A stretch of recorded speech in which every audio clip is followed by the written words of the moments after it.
আমার প্রিয় সদীপ, আমাদের দেশের জাতীয় খেলার নাম কি? কাবাডি না? মানে যে ঠ্যাং ঠ্যাং না ধরা আর কি, খেলেন নি আপনারা? কিন্তু আর্জেন্টিনার জাতীয় খেলার নাম হলো ফাতু। ফাতু মানে কম্বিনেশন মার্কা খেলা, মানে ঘোড়ার পিঠে চড়ে খেলা লাগে। যেই দেশের জন্য তোমরা মাতামাতি করো সেই দেশের জাতীয় খেলো ফুটবল না। ব্রাজিল হয়তো বা জীবনে যাবা না, ওদের পতাকা আকাশে যত উড়িয়েছ, দেশের স্বাধীনতার পতাকাও ততদিন আকাশে উড়াও নাই। ঠিক কিনা বলেন? কি হবে এগুলি দেখে, এগুলি করে? আমার প্রিয় সুদীপ, তা আমি যা বলছিলাম, হযরত নূহ আলাইহিস সালাম দাওয়াত দিলেন কত বছর? কথা কন না।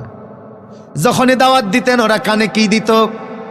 আঙ্গুল দিত আর কাপড় মরু দিয়ে চিতুইয়া পড়ে থাকতো। শেষ পর্যন্ত আল্লাহকে বলেন, আল্লাহ ফাদআ রাব্বাহু ইন্নী মাগলুবুন ফান্তাসির। আল্লাহকে বলেন, আল্লাহ এত বছর দাওয়াত দিলাম, দিনেও দিলাম রাতেও দিলাম, কালেমা পড়ছে মাত্র ৮০ বা ৮২ জন, আর সবগুলি কাফের। আল্লাহ আমি পড়াবো তো আর পারি না, এবার তুমি ব্যবস্থা গ্রহণ করো।